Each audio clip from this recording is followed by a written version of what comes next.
네, 꼭 일주일 뒤 다음 주 수요일이면 21대 국회의원을 뽑는 총선 날입니다. YTN 정치 인터뷰 당당당. 오늘은 서울 구로을에서 정치부 조은지 기자와 함께 총선 소식 전해드립니다. 네, 오후에는 서울 구로을에 출사표를 던진 여야 후보들도 모시고 저희가 얘기 나눠볼 건데요. 오후 1시 50분에는 미래통합당 김용태 후보, 또 오후 4시 50분에는 더불어민주당 윤건영 후보 모시고 각각 출사표 들어볼 예정입니다.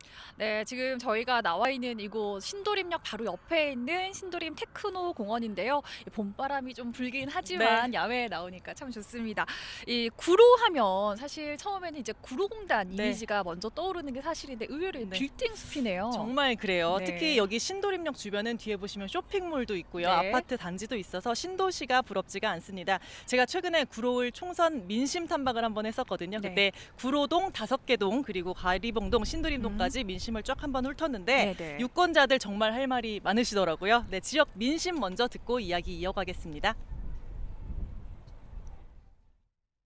새로운 정부 들어와서 잘 유지가 되고 잘 마무리가 됐으면 좋겠다는 그런 분위기인 것 같아요. 나는 당연히 1번 찍지. 지금 민주당은 잘하고 있어요? 잘하고 있죠. 남북관계 모시 지금 잘하고 있어요. 남북관계. 예, 우리 남북 대화되어 살아요. 완전 못 살아요. 세금 같은 게 좀 남용되지 않았으면 좋겠다는 생각을 요새 많이 하거든요. 네. 근데 아무래도 좀 약간 포퓰리즘 정책을 많이 피시니까 네, 그런 거는 조금 지양하게 되더라고요. 저는 원래 민주당 쪽인데 네. 선선이 오고 있어요. 박영선 장관 잘했어요? 지금까지 뭐 특별하게 못한 것이 없다라고 판단을 합니다. 근데 그럼 못한 게 아니면 이번에도 1번 찍으실 거예요? 그 부분은 다르겠죠. 목동과 굉장히 가까운 위치에 있지만 학군적 차이가 이제 명백하게 있기 때문에 여기서 공부를 좀 잘하는 상위권 학생들은 이제 고학년이 되면 자연스럽게 목동으로 전학 갈 준비를 하고 있습니다. 네, 이 마지막 목소리는 이 지역의 이 교육 여건이 좀 좋아졌으면 한다 네. 이런 민원이었고 인터뷰만 봐서는 여야 지지 목소리가 비슷한 것 같은데 그런데 이거 사실은 이제 민주당 텃밭으로 불린다면서요? 네, 제가 여야 공평하게 녹취를 잘라서 그렇고요. 네. 사실은 민주당 텃밭이 맞습니다. 서울 또 특히 수도권에서 가장 민주당 지지세 강한 네. 곳 몇 곳 뽑으라면 바로 이곳 구로을 무조건 들어갑니다. 네. 바로 옆에 구로갑에 더불어민주당 이인영 원내대표 네. 지역구인 구로갑 그리고 구로을 또 광명, 시흥, 또 금천 이런 지역구가 대표적인 수도권 서남부 진보 벨트라고 불립니다. 네. 지난 13대 때 구로가 갑과 을로 나뉘었거든요. 그 이후에 15대 총선 딱 한 번 빼고는 네. 무조건 민주당계가 다 이겼습니다. 사실 수도권이라고 하면 초박빙이죠. 그렇죠. 뭐 1000표 이내로 다 네. 당락이 갈리는데 2000년대 들어서도 민주당이 요지부동입니다. 16대 총선 때 장영신 후보가 됐었고요. 17대 때 김한길, 또 네. 18대부터는 박영선 장관이 내리 3연승을 했습니다. 민주당이 내리 5연승을 한 건데요. 네. 앞서 말씀드린 대로 보시겠지만 단지, 대단지, 신도시가 네. 되면서 2040 젊은 층이 많이 유입된 게 진보 계열이 탄탄한 입지를 구축하는 큰 이유인 것 같습니다. 네, 그래서 사실 이 구로울은 총선 때 별로 주목을 받은 지역은 네. 아닌 것 같습니다. 그런데 이번에 저희가 왜 왔느냐 분위기가 조금 다릅니다. 많이 다르죠? 네. 문재인 대통령의 복심이라고 불리는 윤건영 민주당 윤건영 후보 또 네. 그를 잡겠다고 나온 삼선 의원입니다. 네. 이 자객 공천을 했다고 하는데 삼선 김용태 통합당 후보가 맞붙기 때문인데요. 네. 2파전인데 후보들 좀 자세한 소개해 주신다면요. 네, 먼저 윤건영 후보, 문재인의 남자로 불립니다. 1969년생이고요. 만 51살인데 네. 부산에서 태어났고요. 네네. 문재인 정부 청와대에서 국정기획 상황실장을 지냈습니다. 친문 핵심입니다. 네. 문재인 대통령이 읽는 모든 서류 윤건영의 손을 거친다 이런 어. 말들이 정부 여당 쪽에서는 있었고요. 실제로 맞는지 일단 확인해 보고요. 그러니까요. 네. 국민대 총학생회당 출신의 대표적인 586 세대고요. 네. 지난 1998년 서울 성북구에서 지역구 최연소 의원을 지냈습니다. 네. 국회의원 경험은 없고요. 저희가 얼마 전에 만나서 출사표 들었는데 한번 보고 오겠습니다. 문재인 정부의 성공을 위해서, 국정 후반기의 성공을 위해서 제가 할 수 있는 일이 안이 많은지 밖이 많은지 고민을 했고요. 밖에서 할 일이 훨씬 많을 거라는 생각을 했습니다. 낮은 자세로 주민들 한 분 한 분을 만나서 듣고 그분들의 요구가 무엇인지 듣고 그걸 반영해내는 게 정치가 할 일이라고 생각하고요. 구로에 산다는 게 자부심을 느낄 수 있는 그런 구로가 되어야 될 것 같습니다. 네, 이에 맞서는 통합당 김용태 후보 어떤 인물인지도 네. 소개해 주시죠. 만만치 않습니다. 1968년생 만 52살이고요. 네. 대전이 고향입니다. 서울 양천 을에서 내리 3선을 한 현역 국회의원입니다. 네. 아무래도 현역 프리미엄이 좀 있지 않을까 이런 기대가 네. 되고요. 당내에서 대표적으로 쓴소리를 하는 소장파입니다. 국정농단 사태 때는 당내에서 1호로 탈당을 했어요. 바른정당에 합류하기도 했었는데요. 네. 사무총장, 자유한국당 사무총장을 지내면서 당 분열에 나도 책임이 있다 이런 말을 하면서 양천 을 지역구를 스스로 박탈했습니다. 문재인 정부와 싸우겠다면서 이곳 구로 을로 왔습니다. 역시 출사표 들어보시죠. 문재인 대통령 대신 대답해달라. 경제, 공정과 정의, 국민 통합에 성공했다라고 자신 있게 얘기하면 구로 을 주민들께서는 아마 민주당 윤건영 후보 선택하실 겁니다. 그러나 그게 아니다라고 한다면 우리 미래통합당의 김용태한테 기회를 주실 거라 믿습니다.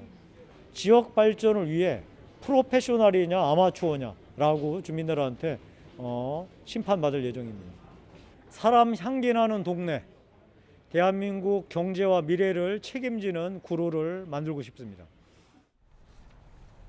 네, 이렇게 이 대진표가 쟁쟁해서 그런지 여기저기에서 여론조사도 참 많이 했습니다. 여론조사 결과도 한번 짚어보고 가겠습니다. 간단히 보면요, 이 맨 왼쪽에 보이는 가장 초반 여론조사에서는 이 더블 스코어 가까이 격차가 났고요. 네. 이 4월 들어서도 오차범위 밖에서 김용태 후보가 쫓아가는 양상입니다. 가히 이 민주당 텃받침을 증명하는 양상인데요. 하지만 어제 발표된 여론조사, 조원 CNI가 국민일보와 CBS 의뢰로 했던 결과는 윤건영 42.5%, 김용태 37.5%로 박빙입니다. 김 후보가 오차 범위까지 들어오면서 매섭게 추격하는 모양새입니다. 네, 지금 주위에서 보실 게 여론조사 3위를 차지한 무소속 강효식 후보입니다. 네네. 11% 지지도로 판세를 뒤흔들 주요 변수로 떠올랐습니다. 사실 김용태 후보가 이곳에 전략 공천이 되자 강효식 후보 반발해서 탈당하고 네네. 무소속으로 출마한 사실상의 통합당 후보입니다. 네. 단일화론이 일단은 불발이 됐는데 김용태 후보 측은 마지막까지 노력한다는 입장입니다. 네, 구로울 후보부터 여론조사 추이 그리고 또 지역구 특성까지 짚어봤습니다. 오후에 후보들 나오면은 더 자세한 얘기 들어보기로 하고요. 이번에는 총선 얘기로 가보겠습니다. 일주일 앞으로 이제 다가왔는데요. 여야 할 것 없이 모든 후보가 네. 분주한 상황입니다. 먼저 민주당 소식부터 전해주시죠. 네, 민주당 오늘은 전통적인 지지 기반 광주에 갔습니다. 네. 이해찬 대표 또 비례정당 더불어시민당이 함께 광주에서 합동 선거대책위원회를 열었습니다. 이해찬 대표 뭐라고 했냐면요. 네. 민주당이 제1당 못하면 국회의장도 뺏기고 공수처도 검찰개혁도 모두 물거품이 된다. 정권 재창출을 위해 힘을 달라 이렇게 호소를 했습니다. 4년 전 총선 때 네. 민주당 광주에서 몇 석 얻었죠?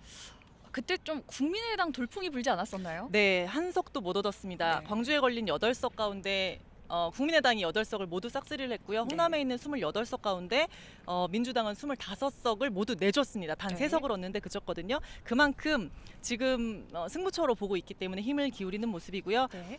이낙연 코로나 국난극복대책위원장은 오늘 하루 부산, 경남 또 경기도까지 전국을 찍습니다.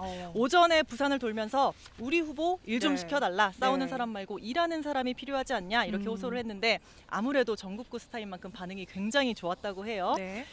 부산, 울산, 경남 PK 민심이 수도권 민심 못지않게 복잡한 총선의 승부처로 떠오르면서 이낙연 위원장을 앞세워서 민주당은 표심 잡기에 안간힘을 쓰는 모습입니다. 통합당도 바쁘죠? 네, 그렇습니다. 오늘 먼저 이 강렬한 선전포고를 했습니다.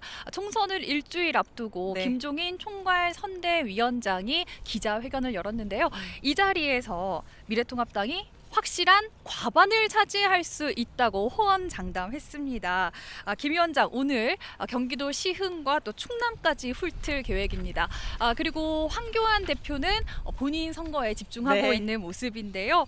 오늘은 박형준 공동선대위원장이 찾아서 함께 유세를 하기로 네. 했습니다. 젊은 층의 호소력에 있는 유승민 의원은 동대문 을의 이혜훈 의원 그리고 영등포갑 문병호 후보 등 이 수도권을 위주로 오늘 돈다고 합니다. 네, 양당이 워낙에 첨예한 대결을 하기 때문에 관심이 조금 덜한 면이 있는데요. 민생당 손학규 상임선대위원장은 전주 익산 또 김제 부안을 돌면서 호남 지원 유세 나서고요. 네. 정의당 심상정 상임선대위원장은 경주, 울산 또 부산, 창원 등 PK 지역 풀습니다. 국민의당 안철수 대표 계속 뛰고 있는데요. 네, 오늘은 그렇습니다. 충남 금산에서 대전 동구까지 8일차 달리기 국토 종주를 이어갑니다. 네, 오늘 저희 소식은 여기까지고요. 잠시 뒤 오후 1시 50분에는 미래통합당 김용태 후보, 그리고 4시 50분에는 더불어민주당 윤건영 후보 출연하니까 채널 고정해 주십시오. 네, 총선을 꼭 일주일 남긴 오늘 지금까지 서울 구로을에서 소식 전해드렸습니다.